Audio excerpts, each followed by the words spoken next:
Ladies and gentlemen, boys and ghouls, fiends of all ages, welcome back. I'm your host, Anarchy Ass, and Shiny the Llama, who has come out to join me out at Forest Park. We are in Forest Park, Illinois today. We are at the Trailside Museum of Natural History. This is a pretty popular museum in its own right, but that's not why I am here. I'm here because this museum is located inside a Victorian mansion, and there's very little information about what this place was before it was a museum. It became a museum in the 1930s and also a wildlife refuge, but it had this previous history as a Victorian mansion, and that's what I want to get into today. As you can see, it had this long driveway in Victorian times, as in now it's been repaved. This was a carriage drive, and here is the house. This house is huge. It's a brick Victorian New Empire style mansion. The New Empire style was a subgenre of Victorian architecture that was popular in France during the reign of Napoleon III, whose reign was known as the New Empire, and that's what lent this style its name. This style was also used in the house from Psycho and also in the Addams Family. So it's got a colorful history in terms of its style, but I'm going to try to get a shot over here where there aren't photo bombers.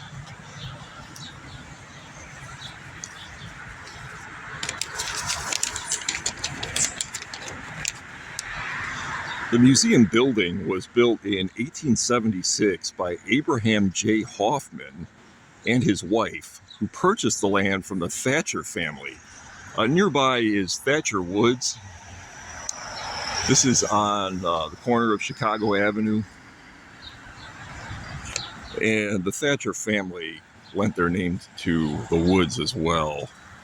Mrs. Hoffman established 2 private schools in the home, the River Forest Young Ladies Institute in 1878, and the River Forest Institute, a boys' boarding school, in 1881.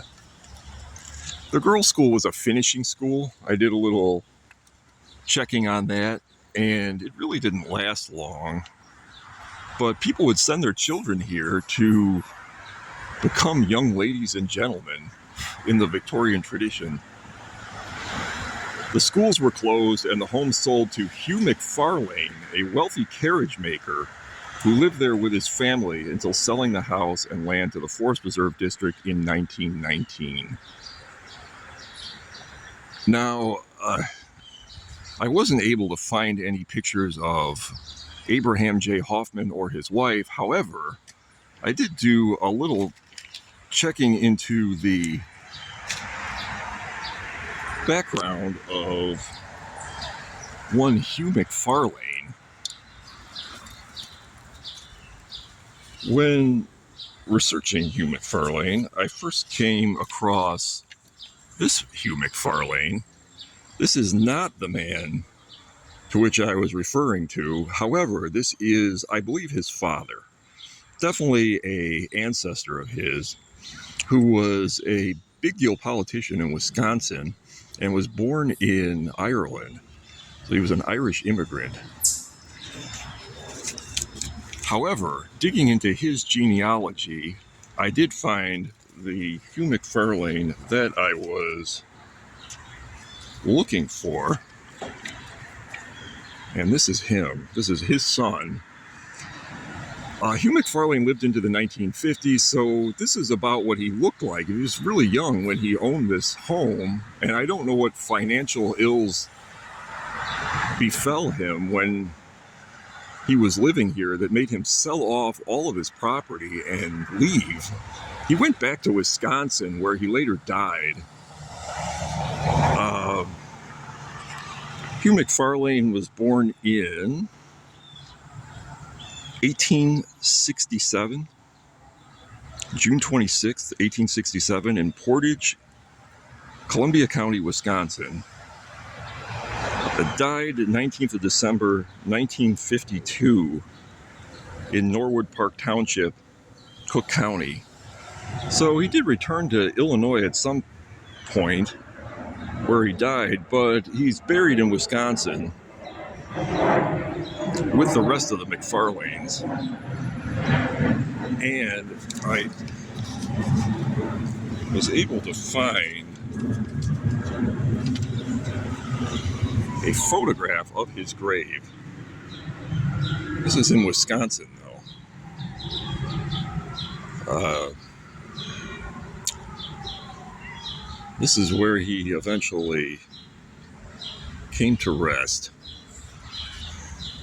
Getting back to the story of the home, though, what did he do here? We know he was a carriage manufacturer, but little else is known. And why this was sold off, I really don't know. But I do want to do a little photo comparison. If we step around, step back. I'm going to step way back. This tree that is blocking the view of the home in this photo. This is circa the time that Hugh McFarlan sold the property, so circa 1919. Present day. And you can see this little stone wall made of something called flagstone that is in both views. Present day, circa 1919. Although this photo doesn't have a date on it, I can tell by the attire of the individuals in the foreground that it's probably from around the time of the First World War. So I want to say around 1919. The dress, especially on the women, is not quite streamlined enough to be 1920s, but almost. The bowler hat on the gentleman in the foreground is also very indicative of the early 20th century and not so much later decades in America. You can see there really hasn't been a whole lot of alterations made since this. 1919, present day, approximately.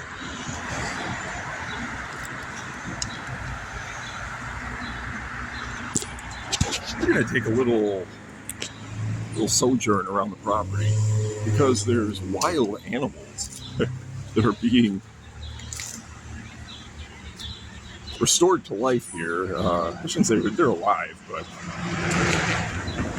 a lot of animals from the area that you don't often see. So let's take a little stroll.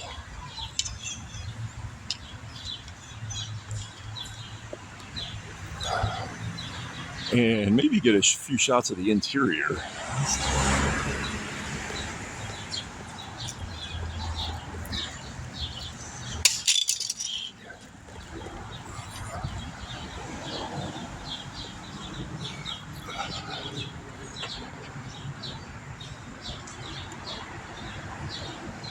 Just a better look at the tower.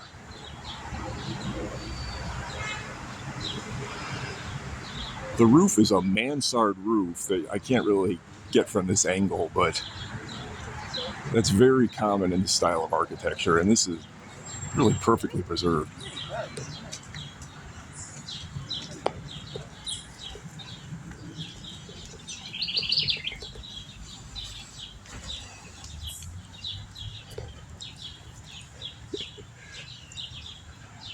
Turkey vulture.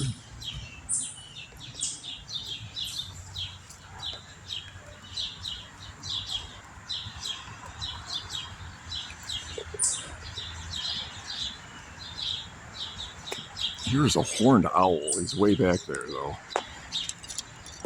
There's a better shot of an owl over here.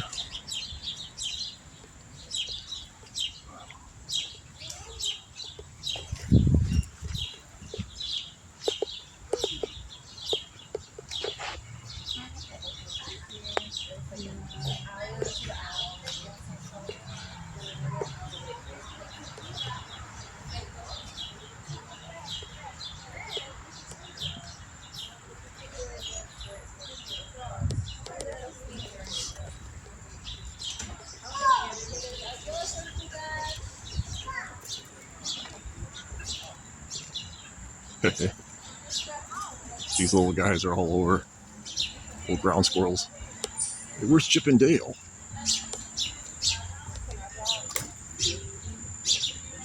Oh, there they are.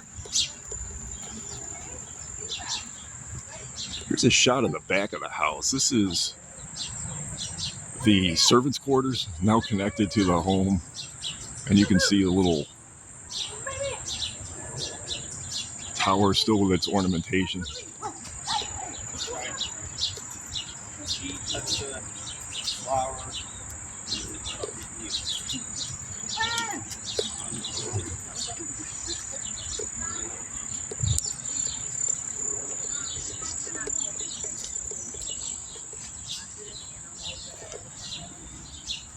Still has this little veranda that, although updated, does have its stone wall.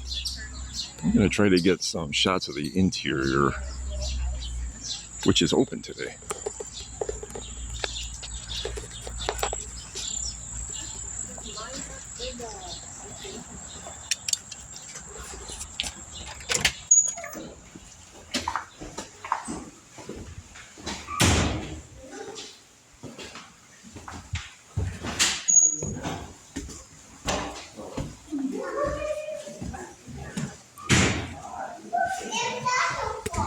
There he is. He should be hiding, right? Not hiding today. Is he? This means me. And here's the stairway that went up to the girls' finishing school. Nice spiral stairway.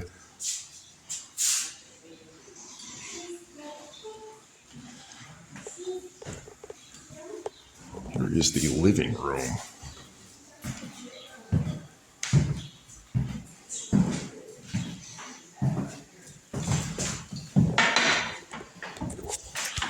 Or as it was known in Victorian times, the parlor. Look at these nice high windows and ceilings.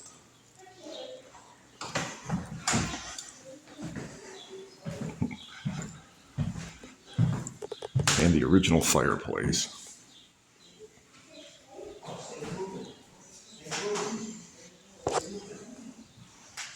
Front door.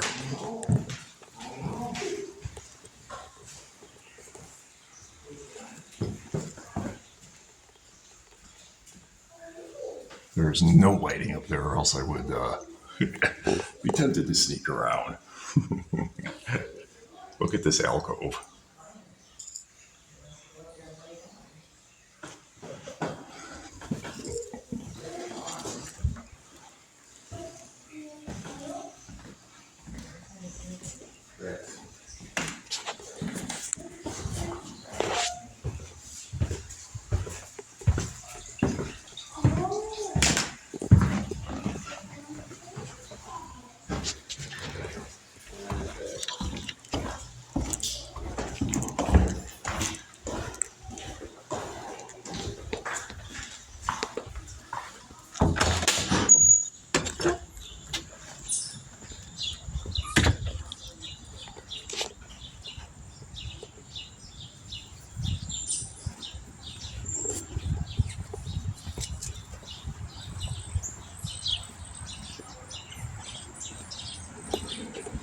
for some corn.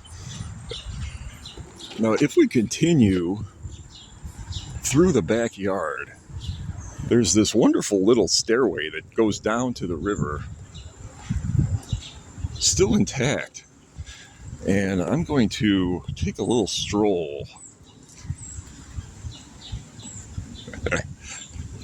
But this is where Misters Hoffman and McFarlan would board their boats. And there's this little boat launch. It's just a stairway right to the edge of the water. What a great view. I can see why this was used as the location of a mansion. It doesn't really seem like a likely location for a trailside museum until you see its proximity to the woods. But I hope that shines some light on the history of this home.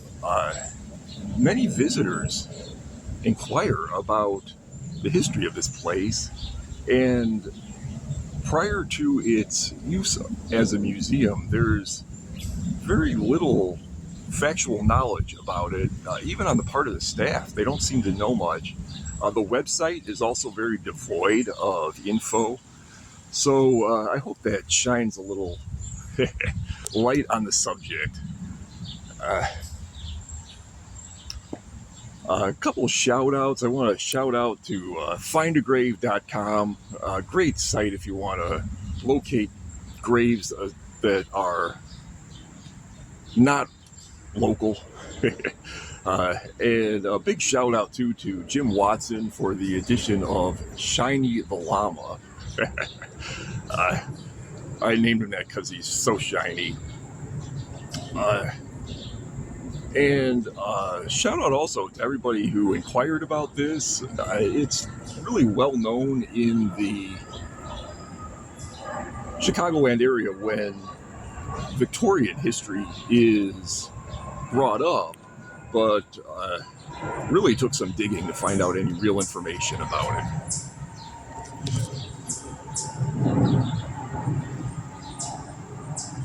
This entire area is now a nature preserve and is protected. I just killed a mosquito. Until next time, I'm Anarchy Ass. Thanks for watching. Like and subscribe. Bye bye now.